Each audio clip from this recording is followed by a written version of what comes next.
Kumusta kayo? Magandang hapon sa inyong lahat. Good afternoon to everyone. At this afternoon, we will be taking up a lot of topics. But before anything else, I would like to request for the Justin Talk News PH audience, lalo na dun sa mga bagong viewers, to subscribe and press like and also share this video. If you like this video, please share it to your friends. For our OFW or regular viewers, kahit pupunti lang kayo, thank you for coming over to this channel, Justin Talk News PH, and continuously patronizing Justin Talk News PH. I am hoping that you will follow this channel. Ngayong hapon na to, marami tayong pag-usapan. Marami tayong ititikap na mga tidbits of information with regards to the current issues na meron tayo for the last few days na umiikot sa lipunan natin dito sa bansang Pilipinas. Ang una nating pag-usapan, we will be talking about this topic. Yung pag-demand ni Senator Amy for an explanation doon sa nangyayari sa Beverly Hilton, kung saan nasawi si Juan Paulo Tantuco, at gusto niya na ipaliwanag ng mabuti ng PCO ng Malacanang all the facts surrounding the incident, na nandoon din ang First Lady. Kailangan i-explain nila kung paano nangyari yung mga kaganapan sa panahon na yon ng pagkasawi ni Paulo Tantuco. Yun ang demand ni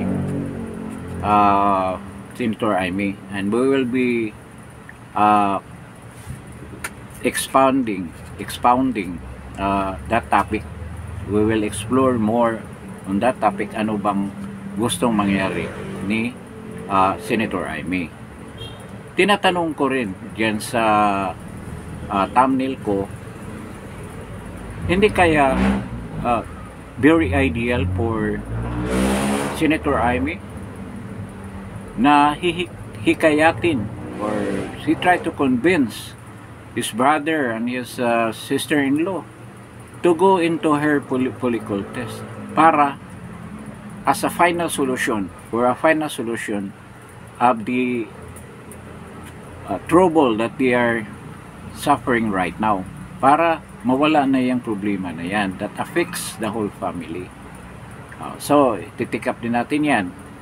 Then itikap din natin, we will be talking about itong comment ni Dave Gomez, ang pinakabagong PCO Secretary, doon sa tanong ni Eden Santos sa first ever press conference na ginanap ni Secretary Dave Gomez. So itanong natin kung anong sagot niya at i-expound natin kung ano bang ibig sabihin niya doon sa kanyang reply sa question ni Eden Santos. Then we will be talking also about doon sa pangyayari sa Kongreso with regard to the response of Laila De Lima pertaining to the impeachment case, and i-discuss din natin yung response naman ni Chua tungkol doon din naman sa pinadalang demand ng Supreme Court sa kanila, kung ano ba ang sinasabi niya. So medyo mahaba yung mga topics natin, so this afternoon, so we start with itong ang demand na pinapadala, sulat na pinapadala ni Senator Amy sa Malacanang para sagutin okay naman, maganda naman yung intention niya. Tulad ng pag-discuss niya doon sa mga points niya doon sa impeachment hearing na ginanap ng committee niya. Kung saan, ang final resulta noon ay pagsampa ng kaso against doon sa mga pasimuno sa pag-kidnap kay President Duterte papuntang Daig. Okay naman yun. At sa totoo lang, nakakatulong yan kay Atty. Kaufman yung ginawa niya na magamit yung kanilang findings sa Senate hearing na yan para sa depensa kay President Duterte. At maraming puntos doon na sa totoo lang pwede niyang magamit ni Atty. Kaufman to the advantage of President Duterte. So, maganda rin yung ginawa niya. That was before the election. At ito ngayon ang bagong development dahil nagsampa rin siya ng demand letter. Isang actually this is not a resolution dahil hindi pa pinasa sa Senado, sa plenary ng Senado o sa Senado mismo. Kung hindi, sumulat siya sa Malacanang. This is an open letter at gusto niyang ipaliwanag ang mga pangyayaring umiikot doon sa naganap na pagkamatay ni Juan Paulo Tantuco, the scion of the Rostans Group of Companies, na in that instance nandoon din ang First Lady ng Pilipinas na si Lisa Araneta Marcos. Alam naman natin na may hidwaan sila. At meron akong mga kaibigan na mga medyo close sa kanila na attested na totoo talaga na hindi sila nag-uusap. So, itong ginawa ni Senator Amy will surely irritate more that relation at magkaroon lalo ng totoong pagtunggali between kay Senator Amy at kay First Lady Lisa Araneta. So, di na natin problema yan. Problema na nila yan kay sila ang magkapamilya.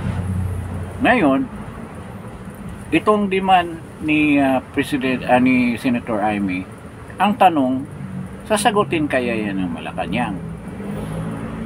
Anong gagawin niya kung hindi yan sasagutin?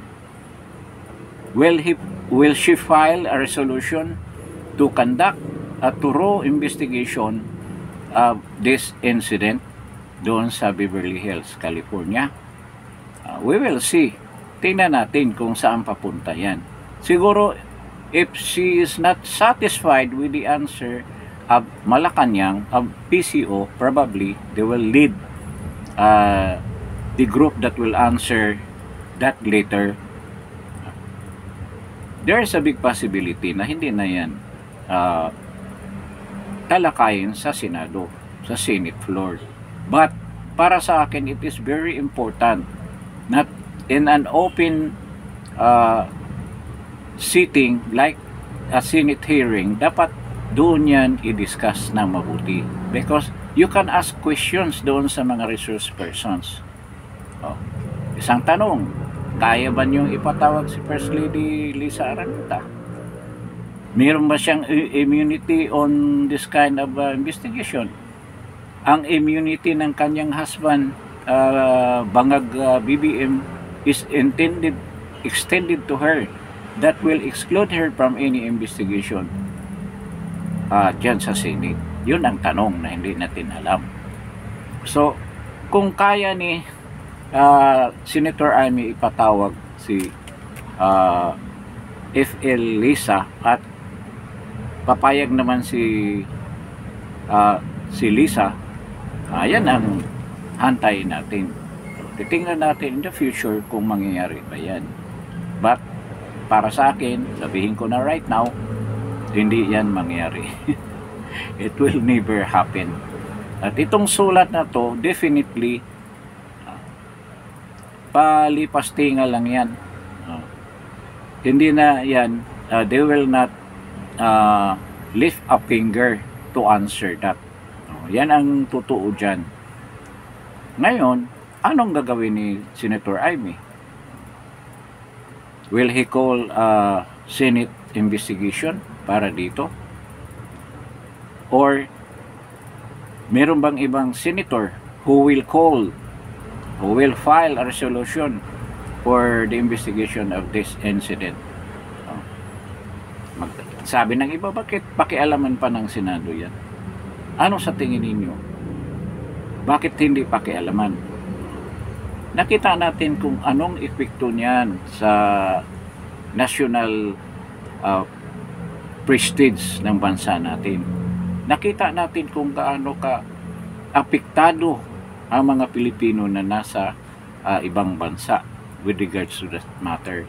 Para sa iba, hindi nila alam, but the impression ng mga tao na nasa labas, wala na talagang kwenta ang gobyerno ng Pilipinas, at ang mga tao naging passive. They don't care what had happened to the leadership of their country.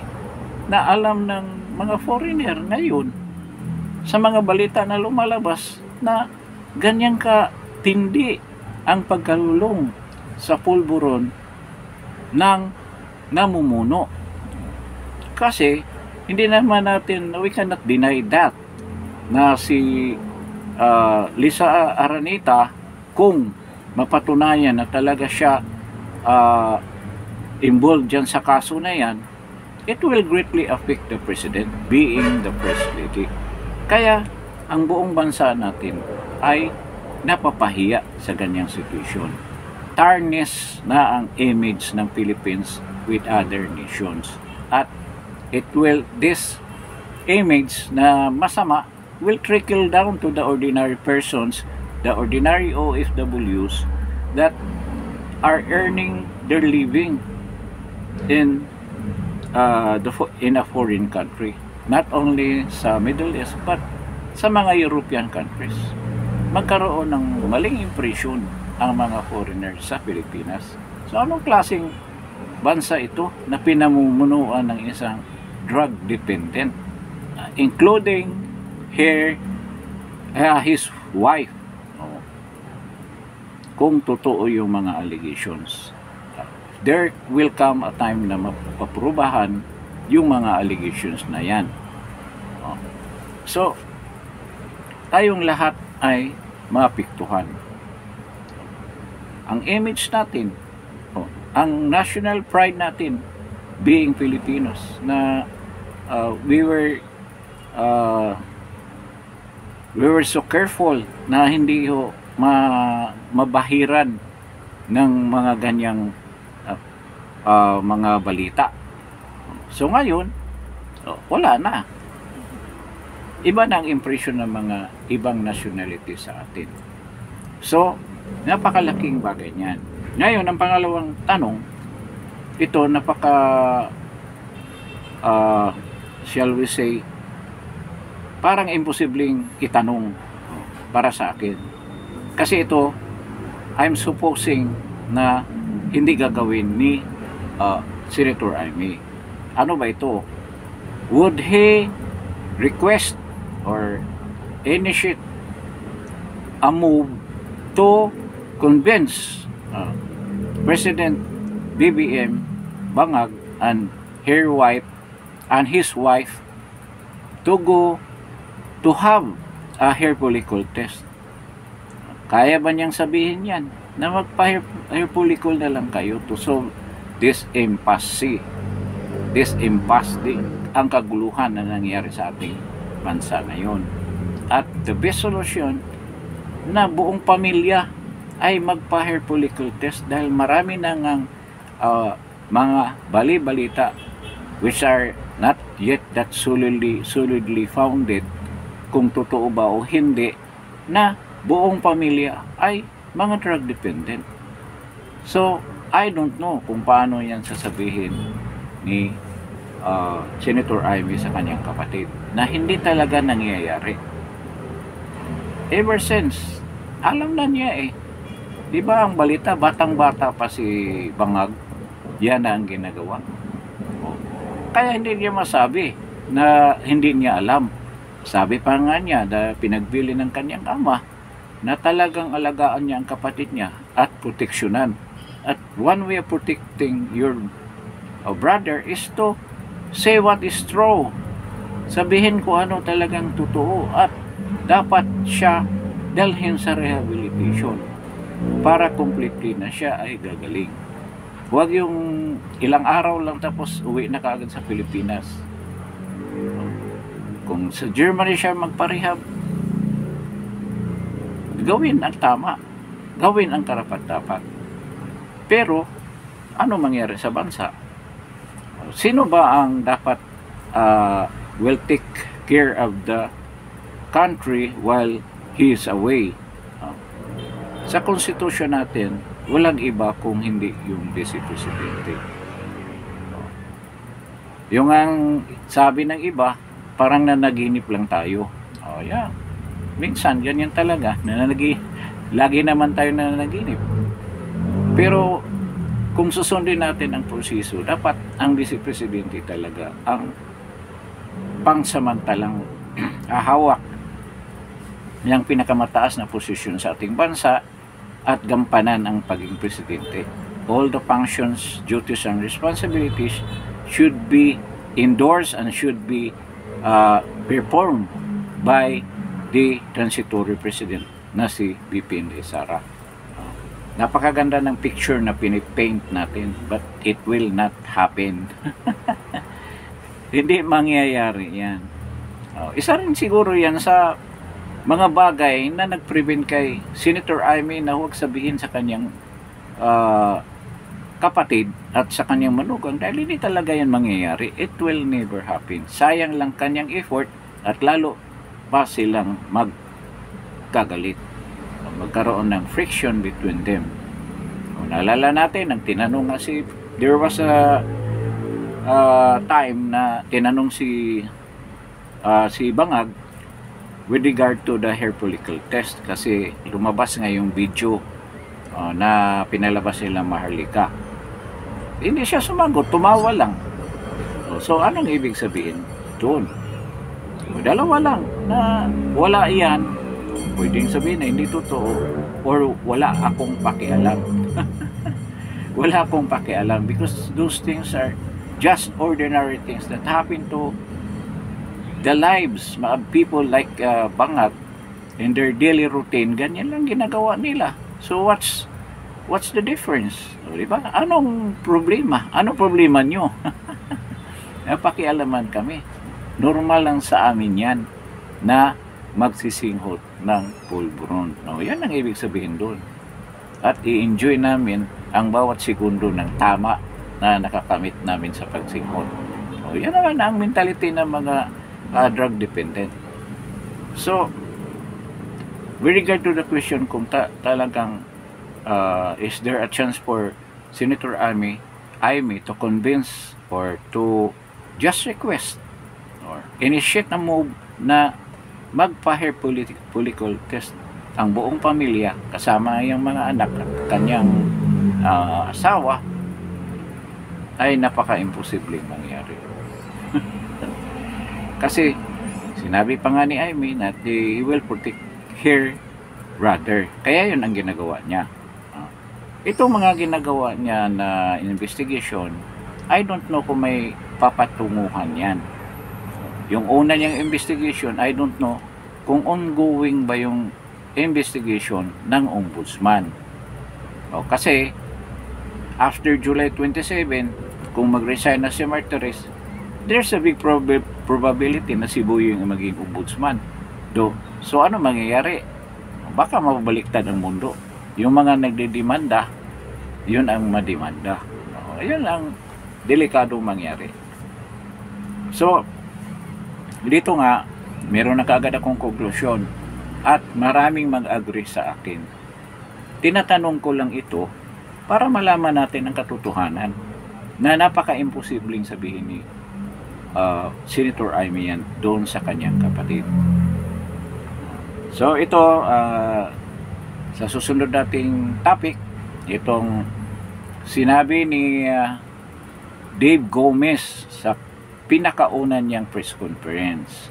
Tinanong kasi si Dave Gomez kung anong masasabi niya dito sa pagkasangkot ng pangalan ni First Lady Lisa, naging Risa na, Lisa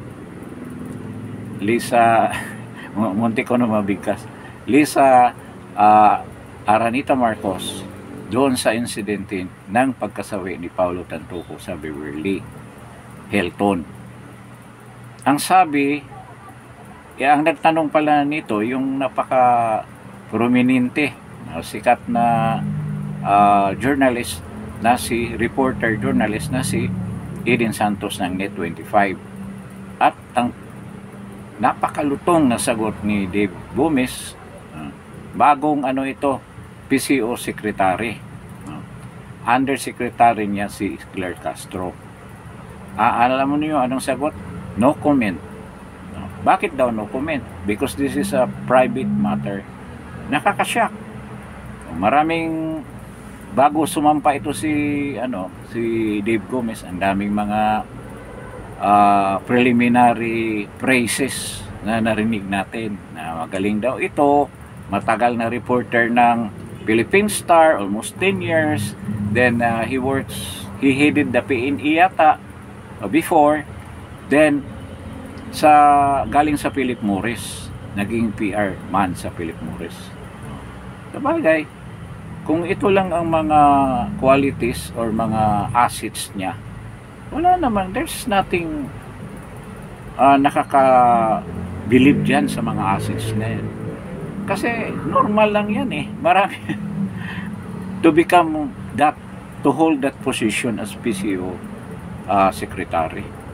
Parang wala namang nakaka-shock or nakaka-impress.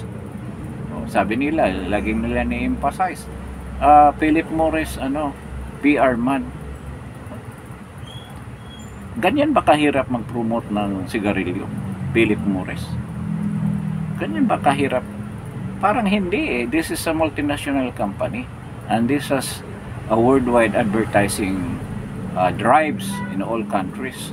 So paano maging mahirap maging PR man ng PR chief ng Philip Morris? Kasi hindi naman sila susunod din ng direksyon na sarili nilang diskarte sa advertising ng mga multinational products. It always come from the central office. Saan bang central office? Sa US. Diba? Ganun lang yan. So, parang Coca-Cola yan. Parang Pepsi Cola. Lahat ay hawak ng main manufacturer ng produkto na yan. So, hindi mahirap. Susundin mo lang yung protocol. Ano mga advertising plans, yun na i-implement mo lang. Doon lang sa implementation magkatalo yan. Pero the way hindi ka na mag-iisip dyan Parang Marlboro, hindi ka na mag-iisip. Coca-Cola, yan ang mga prominent American companies. Wala ka nang initiate na mga programs o mga strategies para i-build yung brand na yan. Kasi gawa na yung brand na yan. So, hindi nakakabilib maging PR man dyan. Ano bang mga product na may challenge? Subukan mo yung mga Chinese products, i-promote mo dito sa Pilipinas. Alisin mo yung Chinese na mga wordings, gawin mo English. Kaya nga believe ako doon sa mga nag-promote ng cellphone. So bagay, pinapalitan nila yung mga pangalan They are actually not the names doon sa mga cellphones na pinopromote sa China. Iniba niya yung pangalan dito. But they're hitting the market and they're hitting their targets. So, yun ang magagaling na PR man. Nabibuild up din nila yung brand at the same time, nabibuild up yung company. Di ba? So, sabi ko pa nga na there's nothing very extraordinary sa kanyang qualities as a PCO secretary. At lumabas ka agad. Isipin mo, no comment daw. Hindi siya magko-comment dahil private. Parang bupols na itong tao na to is First Lady Lisa Araneta Marcos ay private person sa tingin mo? Hindi siya public person or a person that should be scrutinized by the public doon sa mga ginagawa niya. What yung ginawa niya doon sa, sabihin ko lang ito kay Dave Gomez, kung talagang magaling siya o nag-isip siya. Parang si Claire Castro din siya mag-isip. Yung pagpunta nila sa US, dyan sa Beverly, para i-promote yung Manila Film Festival na yan. Is that a private effort? Hindi ba yung ginagastuhan ng gobyerno natin, ng mga taxpayers' money? Bakit sasabihin mo na private matter? Talaga, mag-iisip ka muna bago ka magsalita. That is not a private matter. At yung entourage na dinala niya doon, mga congressman, mga senators nagpunta doon, even the DOT secretary nandoon din. Private individuals ba sila? They are people that is working in government, and we are paying our taxes para gagawin nila yan. Kahit na yung sinasabi nila kung gaano ba kailangan yung activity na yan, na dadalhin pa dyan sa very expensive na lugar para i-promote. Dadalhin sa Hollywood para i-promote. Tama ba yung move na yan? Pero that's beside the question. Hindi yan ang tinatanong natin. Ang punto dito, kung public o private ba yan? Kaya ito si Dave Gomez din, may pagkabupols din. May pagkatanga rin. Parang si Claire Castro din ito eh. The same feeders ito. Kung ganyan magsalita. Kung ikaw magaling ka na PR man or magaling ka na sekretary ng PCO, hindi yan ang dapat mong sagot. Alam mo, kung ako ang sasagot niyan, turuan kita, Dave Gomez. Madali lang yan kung talagang matagal ka sa media. Ito ang usual na linyahan sa media. Ito, paano sagutin? Sabihin ko na yung kaso na yan is undergoing investigation at wala pang linabas na resulta dyan sa investigation na yan. Kailangan pabayaan natin ang authority sa California before tayo magko-comment kung ano ba ang talagang tamang nangyayari dyan sa insidente na yan. So, for now, i-hold ko muna any comment about that matter. We will wait until magkaroon na ng final na resulta ang LA Police Department with regards to that matter. Pag i-insist pa ng reporter, ay is there a possibility na talagang involved si ganyan. Ganun din yung sasagot mo. Nahantayin natin ang resulta ng investigasyon. It is not right for us to make a decision as of this time dahil wala pang ang final result ang investigation. O ganun ang sagot mo. Ang nangyari, dipinsa ka kaagad eh. No comment, private matter yan. May pagkatanga ka rin. Sa totoo lang. Kaya hindi ako believe sa mga PR man na yan. So, next time, huwag mo gayahin yung undersecretary mo, si Claire Castro. Ngayon pa lang, simplang ka na eh. Kahit pinag-iabang na matagal na raw sa media practice. Tapos ganyan ang pinapakita mo. Sa unang-unang press conference mo, palpak ka na. So, ayun, ang nangyari kay Dave Gomez. May tarnished image ka kagad, may X ka kagad. So, sa sunod tayong topic, itong topic ni Laila de Lima na nagsasabi tungkol dun sa desisyon ng Supreme Court na pasagutin ang mga congressman with regard to yung tatlong impeachment cases na sinampa nila na hindi tinuloy na i-endorse or ibigay doon sa Speaker of the House, inupuan ni Reginald Velasco na nagiging questionable nga. At yun ang gustong isagot. Hinanapan. Actually, the Supreme Court orders them to answer those questionable na mga ginagawa ng House of Representatives. At si De Lima naman nagyayabang. Kini-question niya na overreach daw yung justice na ginawa ng Supreme Court. Oy, De Lima, sino ka ba? Buhay pa yung kaso mo sa RTC, sa Muntinlupa. Tandaan mo yan. Kaya huwag kang magyabang. Ikaw ang nag-overreach. Kaya huwag mong questionin ang Supreme Court natin. Huwag kang magbida-bida. Kasi alam naman natin kung anong quality ang pagkatao mo. As a person lang. Alam natin kung sino ka. Kaya wala kang karapatan ng salita niyan. Especially yung mga Supreme Court Justice. Napakataas ng integrity niyan. Walang mga bahid yan halos. At ikaw ang mag-question sa kanila. O baka disbar ka sa ginagawa mo. Or mawawarningan ka. For sure mawawarningan yan. Merong warning yan. Di naman kagad mag-disbar ang Supreme Court.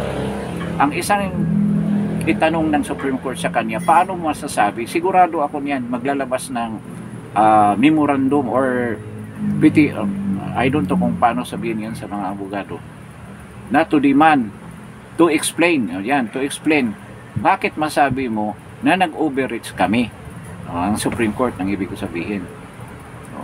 Kung sigurado ako, this coming days, na sabihin ng Supreme Court na, can you explain bakit masasabi mo na nag-overreach kami diyan sa pagbigay namin ng order diyan sa House of Representatives to give their side on this very important jurisdictional issue diyan sa impeachment case na yan, doon sa mga articles of impeachment at saka yung tatlong hindi na i-file na mga cases, na impeachment cases laban kay VP Inday Sara.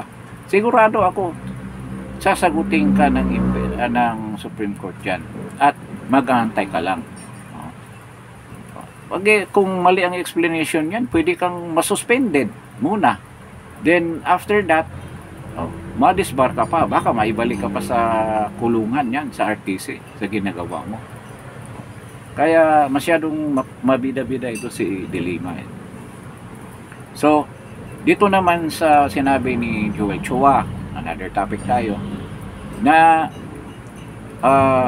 pwede daw ituloy ang impeachment kahit na merong order ang Supreme Court na binigay niya sa House of Representatives na sagutin.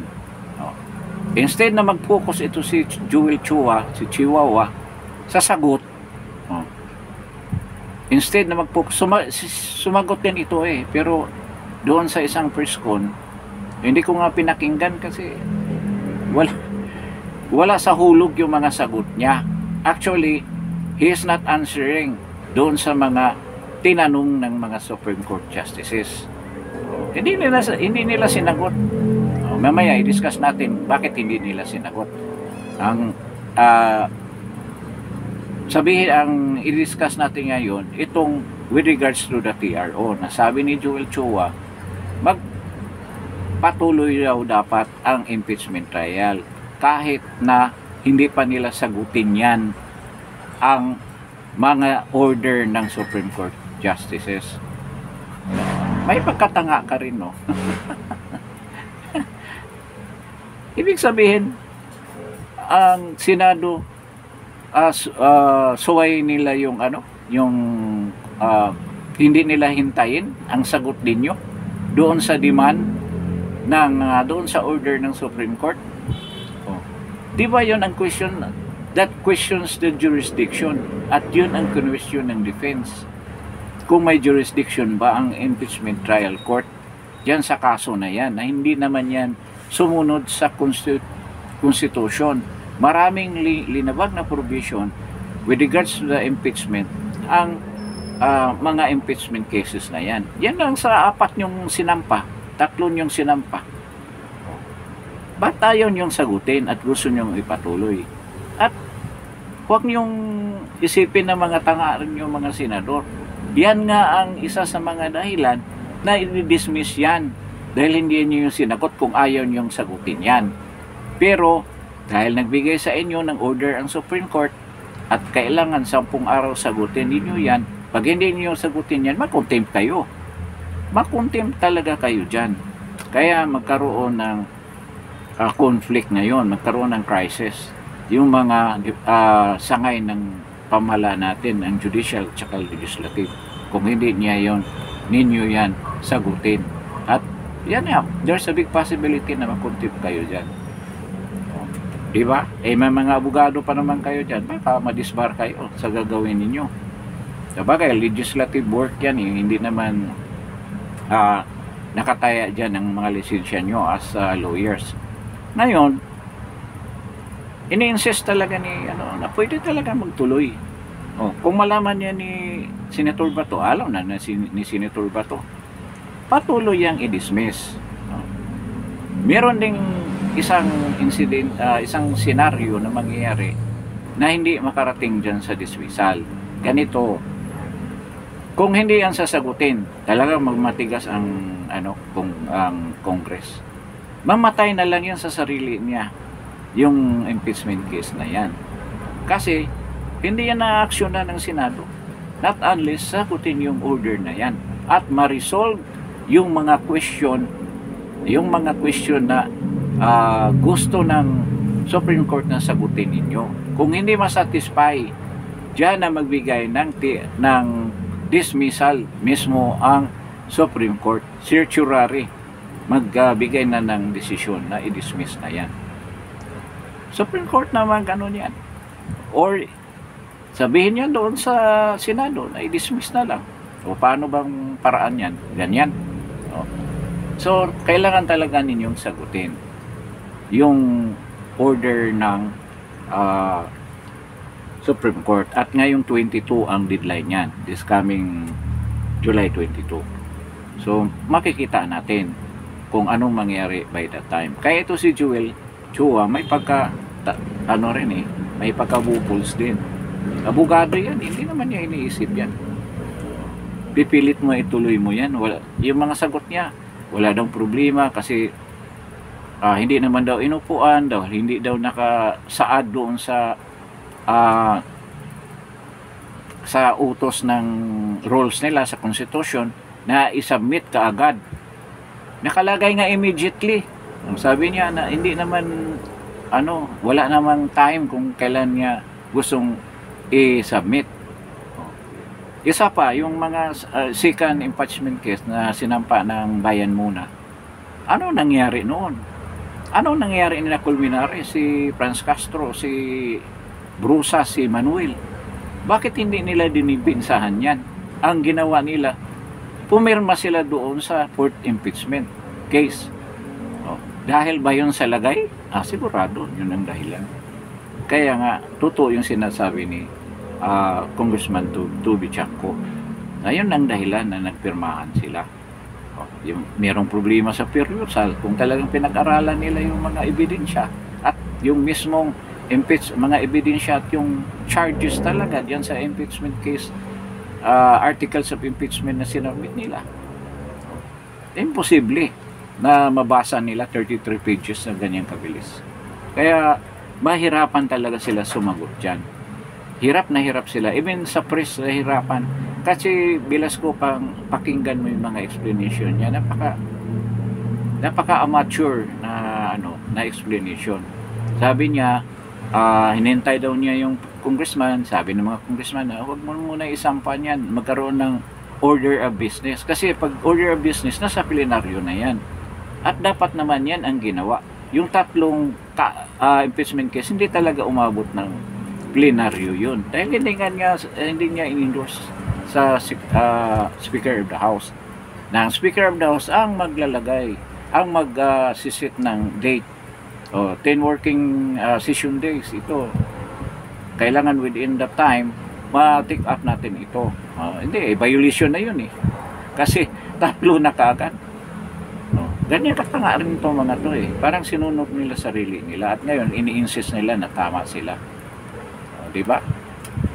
So, para sa akin, wala na nga yan. Kaso sinasagot natin, dahil naiinis tayo eh. Lalo na ito si Chua. Swerte ka lang, nakalusot ka. Parang si Abante, na napakakapal ng mukha. Alam naman niyang talo siya.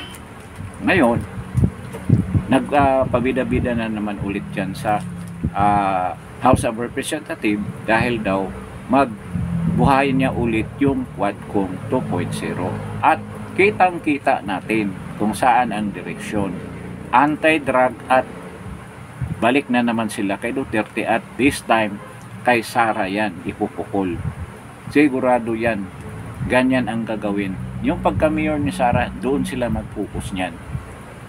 Tandaan mo kung magsimula yung ano. Pero ngayon, dapat naman yung mga kalyado ni Sara dyan sa Kongreso, action kayo. Huwag kayong sitting duck lang dyan na binabato ng mga yan. Ngayon, ito na nga ang mangyari dyan sa impeachment. Dismiss na yan. Malalaman natin yan ngayong 27. At isa pang bagay na gusto ko lang i-discuss, itong pagpunta ni BBM sa official meeting with President Trump sa US ngayong 22 to 24. I hope ang mga DDS dyan sa San Francisco, sa Washington DC, sa New York, sa New Jersey, alam na ninyo saan kayo pupunta by that time. Abangan nyo si BBM doon. At wagayway ninyo yung mga streamers ninyo. Bahala na kayo nang sabihin. Pwede rin nyo sabihin na we don't want a bangag. Hindi naman nila alam ang bangag na wording. We don't want a drug-dependent president. Resign. Mga ganyan words. Or, hindi ko na lang kayo turuan. Alam kong magagaling kayo dyan. So, there will be a lot of things that will unfold this coming week. Starting the 19th, magkaroon ng rally ang mga Pilipino dyan sa detention cell ng ICC sa The Hague. So we are expecting that, and we will be covering and bringing you news kung anong mga pangyayari dyan sa upcoming event na yan. And also before that is on the 19th, sa 22 nga, itong ang rally din dyan sa Washington, sigurado sa welcome rally for BBM and Lisa. Then by the 27th, prior to the SUNA of Bangag BBM, magkaroon din ng rally sa, I think it's in Seoul, Korea. So yun ang mga events na haantay natin. Of course, ang SUNA, kahit na hindi nyo pakinggan or matatawa na lang tayo or makikinig pa rin ako. Kaya gusto ko malaman kung ano bang performance na sasabihin ni BBM na wala naman. So, bigyan natin ng comment, opinion, yung mga sasabihin niya sa SUNA. At ang mga pangako niya for the next year. Kung anong mga program ang gagawin niya. Na, for sure, hindi naman niya magagawa. Diba? At sana huwag naman niyang ipagyabang yung infra projects niya. Baka ulan din naman tayo ng malakas. At bukod masupalpal siya, magkaroon ng ma-fact check siya ng nature natin, mapapahiya na naman tayo at magsasuffer naman tayo sa mga baha na yan. Then, of course, sa 29, so sunod-sunod talaga, 27, 28, 29. Kasi dito sa 27 ng July, magkaroon din ng SUNA yan si Vice President Sara. Ang totoong SUNA yan ang sa kanya, doon naman sa Korea. Expect natin yan. Then sa 29 mag-convene ang Senado. Doon na natin malalaman kung ano ba talaga ang mangyayari dyan sa impeachment case na yan. It will be acted upon, or it will be dismissed, or magkaroon ng ano diyan, karoon din ng upuhan for the Senate presidency. Doon natin malalaman. Pero right now, alam na natin na si Jesus Escudero talaga maging Senate President. So, wala na bow down na siya, si Tito Soto. So ito ang mga events na, mga relevant events na pagbabantayan natin, and we will be updating doon sa mga pangyayari dyan sa mga events na yan. So hanggang dito na lang siguro tayo for this episode. At before leaving this channel, pakipindot naman yung subscription button para naman dumami naman ang subscriber dito sa Justin Talk News Page. We are only aiming for a very meager na 1,000 subscribers. And I hope doon sa mga bagong bumibisita dito sa Justin Talk News Page, you will do that and help this channel grow. At doon naman sa mga regular viewers natin, I hope you will not get tired and visiting and following Justin Talk News Page. And kindly press that notification button para naman anytime meron tayong bagong episode, you will be easily notified. And of course, paki-like naman, pakipindot naman like para naghihingalo na yung ano natin algorithm, wala na, as in wala na talagang algorithm dahil nga wala tayong like. Okay, but despite all of that, hindi naman yan ang purpose for this channel. Lagi kong sinasabi, this channel is created for the love of our freedom and democracy, at itataguyod natin yung mga bagay na yan for the entire duration ng ating channel na to. So maraming salamat sa inyong pagdalo at God bless you. Salamat po.